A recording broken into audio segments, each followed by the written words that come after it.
அதிமுக கட்சியினுடைய மாநில செயலாளர் உடல்நலக்குறைவால் திடீரென களமாகியிருக்காரு. இபிஎஸ் இரங்கல் தெரிவிச்சிருக்கிறார். கேரள மாநிலத்தின் அதிமுக செயலாளர் ஜி சோபகுமார் உடல்நலக்குறைவால் காலமாகியிருக்காரு. இவருடைய மறைவுக்கு இன்று எடப்பாடி பழனிசாமி அவர்கள் இரங்கல் தெரிவிச்சிருக்கிறார். அந்த இரங்கல் பதிவில் கட்சி தலைமையின் மீதோ விசுவாசம் கொண்டு திறம்பட கட்சி பணியாற்றி வந்த சோபகுமாரை இழந்து வாடக்கூடிய தொண்டர்களுக்கும் குடும்பத்தினருக்கும் ஆழ்ந்த இரங்கலை தெரிவிச்சுக்கிறேன்னு சொல்லியிருக்காரு. அன்னாரது ஆன்மா இறைவன் திருவடி சேர வேண்டிக் கொள்கிறேன்னு பதிவிட்டிருக்கார். மேலும் அவருடைய மறைவுக்கு அதிமுக முக்கிய தலைவர்கள் பலருமே இரங்கல் தெரிவித்து வராங்க. நம்மளுடைய சார்பாகவும் அவருடைய ஆன்மா சாந்தி அடையணும் அப்படின்னு இரங்கலை தெரிவிச்சுக்கலாம். இது ஒரு பக்கம் இருக்க, நடிகர் சிம்பு அவர்கள் கூட சந்தானம் நடிக்க போகிறது உறுதியாகியிருக்கான். சிம்புவோட STR 49 அப்டேட் கிடச்சிருக்கு. கோடிக்கணக்கில் சம்பளம் கேட்டிருக்காரா இதற்காக சந்தானம் என்ற ஒரு செய்திகளும் பரவி வருது. உண்மையா இல்லையான வீடியோவில் போய் பார்த்து தெரிஞ்சுக்கலாம். நடிகர் சிலம்பரசனுடைய நடிப்பில் கடந்த 2024ஆம் ஆண்டு எந்த ஒரு படமும் வரல.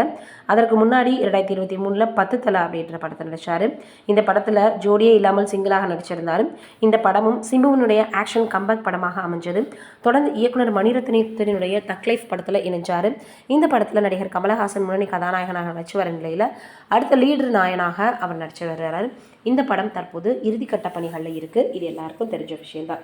புது படங்களில் இப்போ கமிட் ஆகி வராரு. இவருடைய நடிப்பில் மட்டுமே தற்போது 3 படங்கள் உருவாகி இருக்குது. அதில் ஒரு படம் தான் STR 49. இந்த படத்தை ஹரிஷ் கல்யாண் நடிப்பில் வெளியாகி வெற்றி பெற்ற பார்க்கிங் திரைப்பட இயக்குனர் ராம்குமார் பாலகிருஷ்ணன் இயக்கி வராரு. இந்த படத்தினுடைய ப்ரீ ப்ரொடக்ஷன் பணிகள் நடந்து முடிஞ்ச நிலையில் ஷூட்டிங்கிற்காக தயாராகி வராங்க. தற்போது இந்த படத்தினுடைய நடிகர் சிலம்பரசனுடன் நீண்ட நாட்களுக்கு பின்னாடி நடிகர் சந்தானம் முக்கிய கதாபாத்திரத்தை நடிக்க இருக்காரா, இந்த தகவல் உறுதியாகி இருக்குது. திரையுலக வட்டாரங்கள் தெரிவிக்கிறாங்க. இந்த படத்தில் நடிப்பதற்கு சந்தானம் சுமார் 7 கோடியை சம்பளமாக கேட்டதாக ஹாலிவுட் வட்டாரங்கள் சொல்கிறாங்க. இந்த தகவல் எந்த அளவிற்கு உண்மை அப்படின்றது தெரியல. நடிகர் சிலம்பரசன் கதாநாயகனாக நடிக்கக்கூடிய STR 49 படத்தின் அறிவிப்பு 2025 பிப்ரவரி மாதம் அவருடைய பிறந்த நாளை ஒட்டி வெளியேற்றிருந்தாங்க. இந்த படத்தை இயக்குனர் ராம்குமார் பாலகிருஷ்ணன் இயக்க இருக்கிறாரு. சிலம்பரசனுக்கு ஜோடியாக நடிகைகள் மிருனால் தாகூர் மற்றும் ஹயாடு லோகர் இணைந்திருக்கிறதாக சொல்லப்படுது. இந்த தகவல்கள் எந்த அளவிற்கு உண்மைன்னு தெரியல. இந்த படத்தை டான் பிக்சர்ஸ் நிறுவனத்தின் கீழ் தயாரிப்பாளரும் இயக்குனருமான ஆகாஷ் பாஸ்கரன் தயாரித்து வராரு.